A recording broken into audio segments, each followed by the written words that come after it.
À tous pour ce nouvel épisode de lecture de jeunes danseurs avec Marius Lamotte. Aujourd'hui, nous voulions parler avec vous de La Dame aux Camélias. La Dame aux Camélias, c'est le dernier livre dont est tiré un ballet que Marius a lu. Et nous pensions que c'était aussi un ballet et une lecture intéressante puisqu'il y a beaucoup de parallèles à faire avec Manon Lescaut. Du coup, on se dit, on va faire d'une pierre deux coups. Je vais juste inviter Marius, le voici. Ah, voilà. Voilà. Ok, reprenons tout depuis le début. Bonjour à tous. Oh, il y a plein de monde. Tu m'as ramené tout. Tu m'as ramené toute la clique. Donc, le sujet du jour, c'était La Dame aux Camélias. La Dame aux Camélias, le livre, bien évidemment, donc écrit par... Alexandre Dumas-Fils. Ah, parce que du coup, il y a un père, je suppose. Ouais, Ou peut-être une mère. C'est vrai. aussi. On ne sait pas. On ne sait pas. Euh, Combien de temps ça t'a pris de lire ce livre? Alors, honnêtement, je crois que c'est un des livres que j'ai lu le plus rapidement. Je crois que ça m'a pris 2 jours. 2 jours. Et qu'est-ce qui Deux jours. s'est passé en fait? Pourquoi cette lecture a été si rapide? Parce que bon, il y a des livres où on met 3 semaines à les lire. Voire un mois, voire 3 ans. Euh, Voire il y en a que j'ai commencé à 10 ans et je sais même pas où ils sont. alors non, celui-là, en fait, il m'a... En fait, je suis rentré tout de suite dans l'univers, Mhm. surtout dans le côté de cette société-là. Euh, qui me plaît, un peu le Paris chic, etc. Donc ça, c'était sympa avec les détails et tout. Et, euh, et puis, il y avait aussi ce parallèle justement avec l'histoire Oui. de Manon Lescaut. Et ça, c'était intéressant parce que du coup, je connaissais déjà le ballet et j'avais déjà un peu lu le livre, Mhm. donc j'ai pu faire des parallèles. Et puis, c'est vrai que le livre, c'est la boucle est bouclée, quoi. Donc, tu commences par la fin et ça, c'était intéressant. Voilà. Et Donc ça, j'ai pour vraiment ceux aimé. qui disent que Pulp Fiction... Ah non, parce que Pulp Fiction, il commence par le milieu, c'est encore mieux. Ouais. Certains disent que Pulp Fiction, c'est les premiers à avoir créé ce style. Mais c'est vrai que non. La Dame aux Camélias commence par la fin et finit par Mm, la fin. mm. Et du coup, ça m'a vraiment plu et parce que je voulais vraiment savoir ce qui s'était passé entre les personnages et tout. Donc ça, c'était vraiment sympa. Donc est-ce que tu avais vu le ballet avant de lire le livre? Non, Ah, donc tu sais, t'as pas forcément eu de changement, toi. non, Que donc non, découverte. Et j'avais. donc, tu as commencé par le livre. Ouais. Est-ce que c'était une décision consciente de faire s'en sortir voir? Je pense oui, parce que je voulais.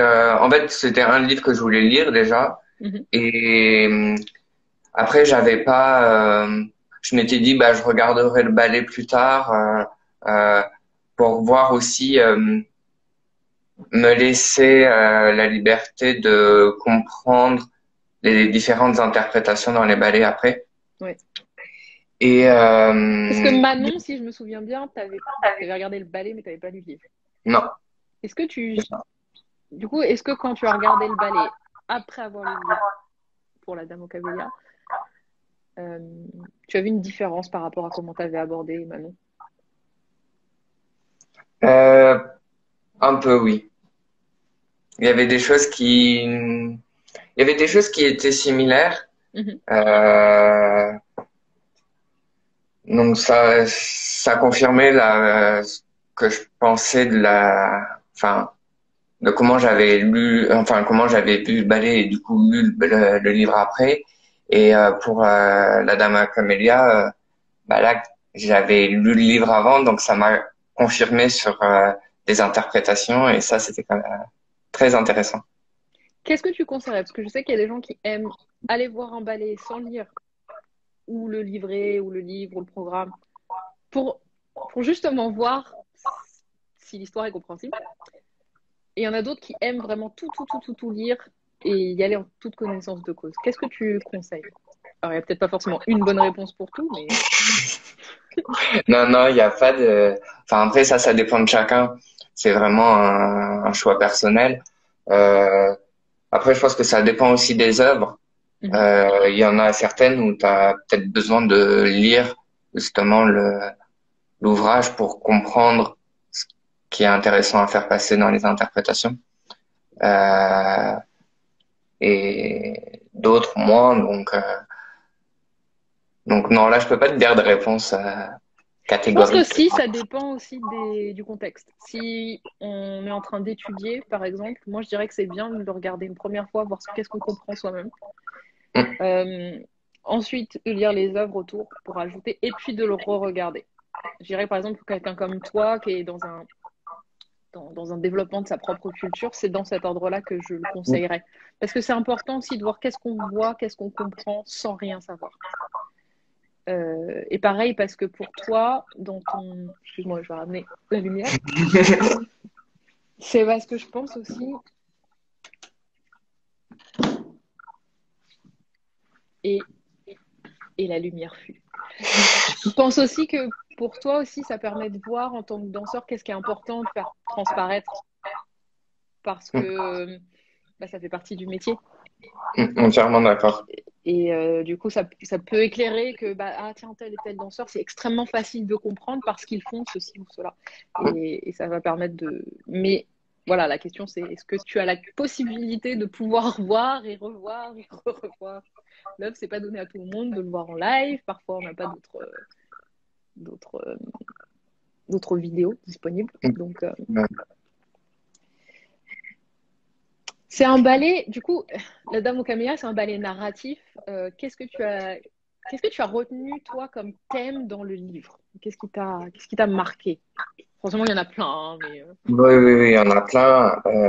Mais vraiment, ce que j'ai aimé, c'était déjà de voir comment on retranscrivait dans la chorégraphie euh, et un peu aussi dans les costumes et dans les attitudes entre les personnages, les, euh, cette société, enfin, qui est assez complexe, mhm, euh, avec la place de la femme, la- enfin tout ça. Et puis il y avait aussi un thème qui moi m'a vraiment intéressé, c'était justement avec la tuberculose, avec la oui. maladie, la place de la santé justement à cette période-là, de la place de la maladie à cette époque-là. Mhm. Et ça c'est, je crois, un des seuls ballets pour l'instant que j'ai vu qui mettait ça en avant, ce thème-là, et je trouvais ça très très intéressant parce que dans le ballet justement et même dans le livre, on voit l'évolution Mhm. de de cette maladie, enfin on voit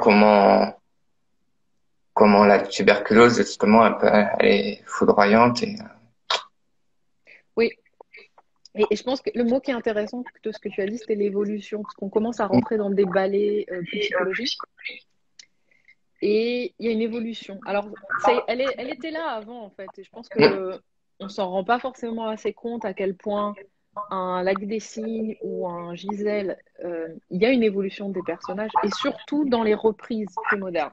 C'est ce que les chorégraphes modernes, en gardant un thème du répertoire, ont essayé vraiment de mettre en avant. Je pense par exemple à Lac des Cygnes de Nureyev, Siegfried évolue avec le temps. Je dis pas que c'est le seul, hein, c'est celui qui me vient en tête. Albrecht dans Gisèle, il évolue, il n'est pas le même au début et à la fin du ballet. On l'oublie parfois, on a tendance à les voir un peu plat.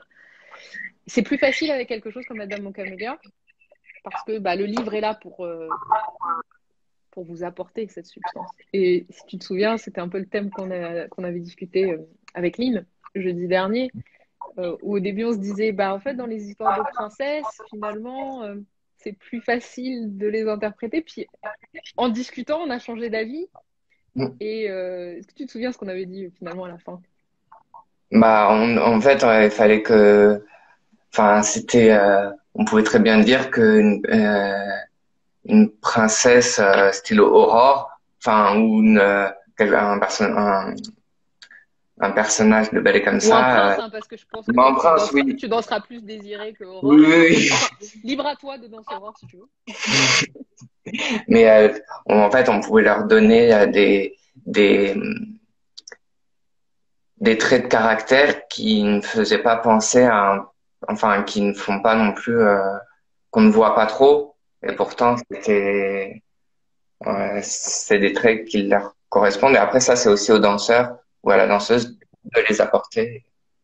Le canevas est plus vaste en fait. Mm. On vous donne beaucoup moins de cadres, donc finalement, ça peut faire peur parce que justement, on est très très libre de danser un petit peu ce qu'on veut. C'est une princesse. Bon, bah, quel est ton imaginaire d'une princesse? Et puis surtout aussi garder en tête quel est l'imaginaire du public Mm. de ce qu'est un prince ou une princesse ou une fée pour qu'ils puissent reconnaître ton personnage. Dans quelque chose comme La Dame aux Camélias, il y a un livre de base. Et puis ensuite un chorégraphe qui a pu réajuster comme il ou elle le souhaitait. Et donc, on a parfois l'impression que c'est plus contraint. Et, et on en va sur la liberté et la contrainte de l'artiste dont on parlait justement dans L'être à un jeune danseur, parce que c'est un des thèmes que Maurice Béjart aborde dans son livre. Finalement, c'est dans la contrainte que l'artiste peut se libérer. Exactement. Et ce qui est intéressant, c'est justement de se rendre compte de ça, c'est que dans ces ballets plus modernes, on voit vraiment qu'il y a beaucoup de danseurs qui finalement arrivent à donner plus. Mm.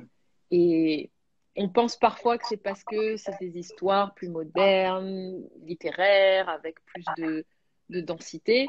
Et c'est pas faux. Je pense aussi qu'il y a une dimension qui est, comme on a beaucoup plus contraint le schéma artistique, finalement, c'est plus facile, entre guillemets, de se libérer.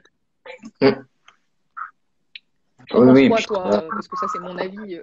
Oui, non, mais je suis entièrement d'accord. Et puis, pour moi, c'est intéressant justement pour le danseur ou la danseuse d'avoir une base et puis après d'aller explorer justement sur où est-ce qu'il peut aller pour exprimer telle émotion ou tel dialogue et vraiment ça, c'est une liberté qui permet aussi aux danseurs d'évoluer et de grandir. Mhm. Donc, et après, je peux comprendre que certaines fois, ça puisse bloquer parce que tu te dis il faut correspondre à l'œuvre à 100%. Mais en fait, justement, des fois, en fait, il faut savoir trouver le bon équilibre. Des fois, tu peux te permettre de donner quelque chose en plus par rapport au livre. Ça, c'est le process des répétitions. Mais, enfin, non, d'ailleurs, pas de mais. C'est le process des répétitions. Et ce qui est intéressant, c'est de se dire, est-ce que soi-même, en tant qu'artiste, on veut devenir le personnage ou l'incarner? La différence, moi, que j'y mets, c'est quand on devient le personnage, on oublie un petit peu sa personne. Enfin, on oublie complètement, en fait, qui on est soi-même, et on devient cette autre personne. Une autre manière d'aborder un rôle, et entre les deux, il y a tout un spectre de ce qu'on veut faire, serait de rester soi-même, mais d'apporter à sa propre personnalité les traits et les éléments du personnage qu'on veut incarner. Donc, par exemple, on serait un Armand ou une Marguerite qui reste Ondine et Marius. Mais comment Ondine et Marius vivraient cette histoire s'ils avaient aussi ces traits de caractère et ces personnages et mixer un petit peu les deux. Et du coup, sur ce canevas qu'Alexandre Dumas et John Loumeyer ont écrit, ajouter la partie sa propre personnalité. Je ne sais pas s'il y a une vérité vraie sur comment l'aborder. Personnellement, je préfère l'autre parce que c'est ça qui va faire que chaque soirée est différente et c'est ça aussi qui va faire que chaque danseur va pouvoir être foncièrement différent tout en continuant à danser harmonieux. Et puis c'est aussi intéressant pour les danseurs que chaque soir soit différent parce que comme ça, en fait, au bout d'un moment, si tu fais toujours la même chose, tu exprimes toujours la même chose, les danseurs, ils se lassent et voilà quoi. Bah oui. Ouais. Et oui. Quel est le thème qui t'a le plus intéressé? Je sais qu'on a parlé des différents thèmes, mais quel est celui qui t'a touché? Qui t'a fait réfléchir sur ta vie? En fait, je pense que c'était enfin, tout ce qui était les codes de l'époque et de me dire, bah, du coup, quand je pense au code de l'époque, c'est aussi la place de la femme. Ouais. Et je me dis, ça, c'est quand même, vu que c'est un sujet encore actuel, c'est Mais alors, intéressant de... c'est pas n'importe quelle femme quand même dans La Dame aux Camélias. Que ce soit dans Manon ou dans La Dame et Camélia, on est vraiment dans la vie des courtisanes, Mm. qui est un groupe vraiment spécifique. Qu'est-ce qui, euh, qu'est-ce qui t'a parlé? Qu'est-ce qui t'a marqué? Bah, moi, ce qui m'a marqué, c'était le côté où, bah, par exemple, Marguerite, dans le premier acte, fallait pas qu'elle montre qu'elle était affaiblie par la maladie. Enfin, il y a toutes Parce que sinon, qu'est-ce qui se passe en tant que bah, courtisane? sinon, enfin, elle sera plus du tout. La préférée de Paris. Ouais, c'est ça. Ah non, Donc, c'est la femme la mieux entretenue de Paris, c'est ça. oui, c'est la femme la plus mieux entretenue. Ouais. Du coup, ce serait problématique pour elle, quoi. Son statut, bah, voilà, quoi. Donc, c'est vraiment sur l'image. Mhm. Tout est sur l'image, et ça me fait un peu penser à, enfin, Et en quoi ça reste moderne? Parce que bon, je pense bah, que je ça pense peut que, être compliqué pour nous de nous imaginer courtisane, du coup. Mais qu'est-ce qu'il y a qui est toujours moderne bah, c'est dans qu'il y a ce métier? toujours, enfin, pour moi, il y a toujours des questions de société qui sont encore actuelles, Mhm. où la femme, bah, où il y a encore l'homme qui a encore une supériorité par rapport à la femme, où il y a aussi l'image qu'on renvoie dans la société. Et là, par exemple, moi, je pense aussi avec les réseaux sociaux. Je pensais la Donc même voilà. chose, j'attendais de voir ce que t'allais dire. Et ouais, il y a il y a plein de choses qui sont. Parce que dès que tu as parlé de son image et de ce que ça allait engendrer vis-à-vis des personnes qui l'entretenaient, moi j'ai pensé aux réseaux sociaux parce Ouais, que, toute chose égale par ailleurs, je suis pas en train de dire qu'on fait un travail de courtisan quand on est sur les réseaux sociaux, mais il y a un côté savoir se vendre, vendre une certaine image, vendre de la beauté, du plaisir, un peu toutes les, euh, les choses sur lesquelles on pourrait avoir une influence. Et c'est un petit peu ça, un petit peu ce monde courtisan mm, pour le garder, pour le garder générique. Et dès qu'on fait un petit changement dessus, ça peut faire effondrer tout le système. mm. Et du coup, tout ça, moi, tous ces sujets-là, ils m'ont intéressé parce que justement, après, je me disais, mais je me remettais en question en même temps en me disant, mais du coup, quelle est ma position par rapport aux réseaux sociaux? Qu'est-ce que je mets enfin, qu'est-ce que je publie et qu'est-ce qui ne doit pas être publié? Euh, Sur aussi, est-ce que je suis d'accord avec cette idée-là de me vendre sur les Mhm. réseaux sociaux? Et ça, c'est quand même vachement intéressant, personnellement, pour après savoir aussi qui tu es, vu que je suis toujours dans ce processus de développement, tout, donc c'est... J'ai un grand secret à te révéler, tu resteras dans ce... Enfin, Ah bah oui! si tu as l'intelligence de le faire, tu le resteras jusqu'à la fin. Ah bah j'espère. On se fiche jamais. Mais c'est vrai que moi, c'est ça que j'adore quand je revois certains de ces romans. Et c'est pour ça, d'ailleurs, qu'ils restent aussi importants. Et les ballets qui en sont tirés aussi restent extrêmement importants. C'est que finalement, ils ont une dimension extrêmement moderne parce qu'ils touchent à des sujets de société qui, même si peut-être ils touchent à des sujets de société qui, même si peut-être le moteur, le véhicule, l'outil change, et ben la question de société reste. Mm. Je vais Mais rallumer la lumière. ouais, ouais. Mais tu sais, c'est un peu comme ces œuvres qui persistent dans les années et des siècles et en fait qui sont toujours d'actualité. Et ça, et du coup, ça montre que l'œuvre est quand même, Oui. C'est pour ça que ça reste des chefs-d'œuvre. c'est ça. Voilà pourquoi c'est un chef-d'œuvre. Parce que ça reste dans 50 ans plus tard, voire 300 ans plus tard, t'as toujours le même sujet de société. Et du coup, ça, Ce sont des thèmes universels. Le thème Marguerite et Armand, c'est qu'est-ce que l'amour et quels sont les thèmes de société qui font que cette histoire peut ou ne peut pas avoir lieu. Mm. Parce que finalement, dans Manon, c'était la même histoire. Il y a Oui, deux personnes qui veulent quelque chose, mais il y a d'autres impondérables. Il faut payer le loyer, il faut payer les factures, il faut payer le mode de vie. mm. Mm.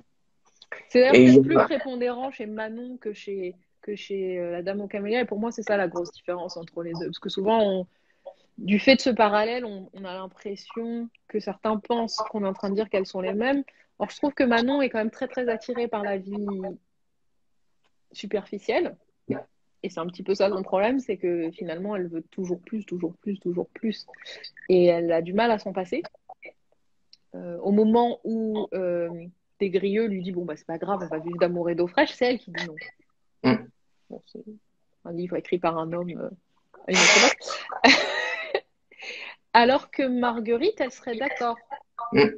Oui, on voit qu'elle C'est est pas ça qui l'attire. plus du tout, ouais, c'est ça, elle est plus du tout attirée par ce monde-là. Là où Et Prudence, oui. Et c'est là où Prudence est peut-être plus comme Manon. Elle ça l'attire, c'est ce qu'elle recherche. mm. Et c'est ça qu'il faut comprendre pour donner vraiment beaucoup de profondeur à Marguerite et que ce parallèle avec Manon prenne son sens. Et puis il y a quelque chose aussi qui m'a intéressé dans La Dame aux Camélias, c'était de voir le rôle d'Armand qui au fur et à mesure, bah du coup comme dans ce qu'on disait dans l'évolution Mhm. des personnages, c'est que Armand, bah lui, il va finir par être comme tous les autres, où il va redonner tu sais, l'enveloppe là, et du coup bah Ah, il a atteint ah, la le le bas, quoi. summum Ouais. du goujat. Mais Comment est-ce que et toi tu le lis, cet Armand? Comment est-ce que tu arriverais à pouvoir incarner ce personnage et à le rendre vrai? bah pour moi c'est en fait il évolue dans le sens où bah de base enfin au tout début c'est quelqu'un de naïf, etc. Et en fait à force d'être entouré et de voir les autres agir de cette façon, bah, Mhm. tu agis de la même façon. Et du coup, bah, moi, ce serait plus un personnage naïf qui, qui découvre ce monde-là et, et qui après, bah, par colère, il fait des fautes, quoi. Puis après, il va le regretter. Ouais. C'est un peu un Bon. Albrecht. Mm. C'est un peu Mais, bête les hommes dans cette histoire-là, en fait. Hein. Non, tu mais vois, c'est une fausse vraie question, en fait. Ils sont un peu limités. bah, enfin, Au sens on, limité au sens du personnage, oui, ils oui. sont très euh, c'est quoi le mot quand on réagit impulsif. Mm. Ils sont très impulsifs. Il n'y a pas Ouais, beaucoup ouais. de réflexion.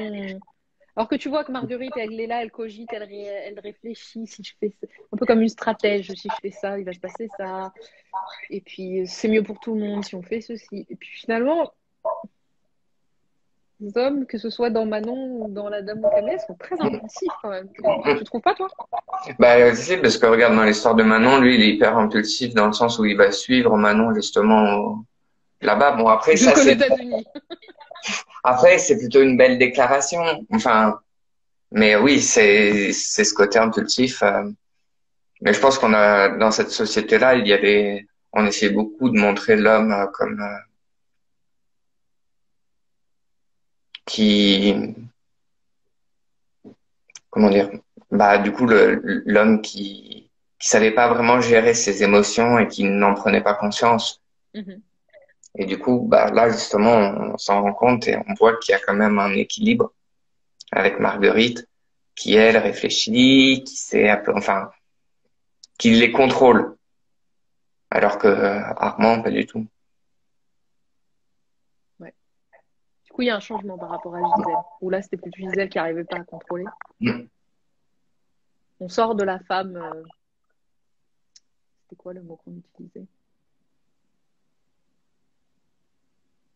Ah, tu te souviens Bah, de l'adjectif qu'on utilisait pour dire que les femmes contrôlaient pas leurs émotions? c'était, attends. Enfin bon, bref, tu m'as compris. Oui, oui, oui. Oui, enfin, On dîne Marius après le français. ouais,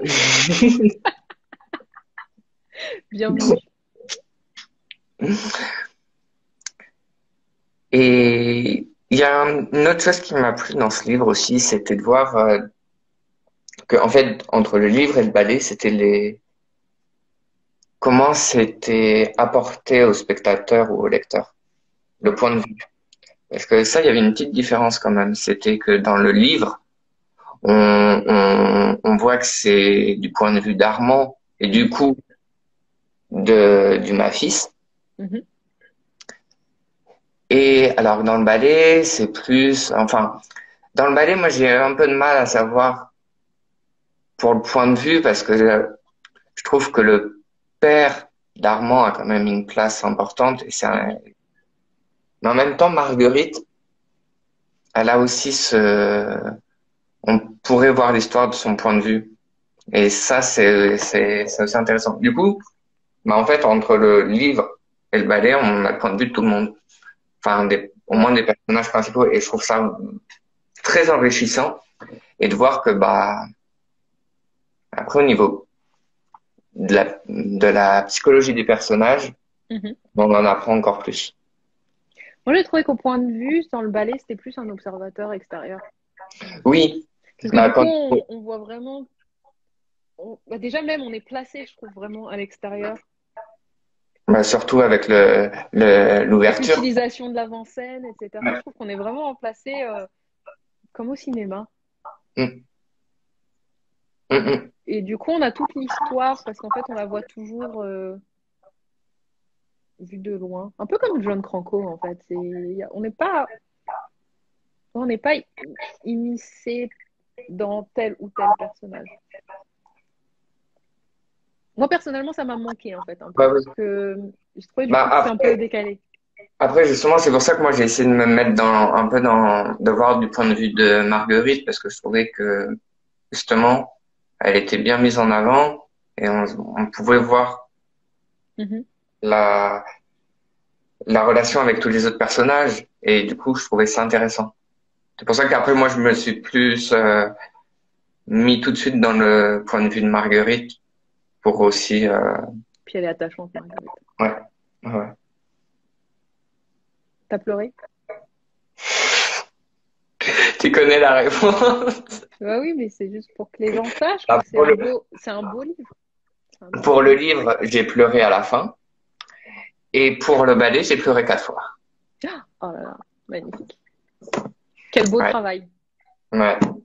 Merci les chorégraphes, merci Mm. les scénographes, merci les costumiers, la lumière, la technique, les Les danseurs. danseurs.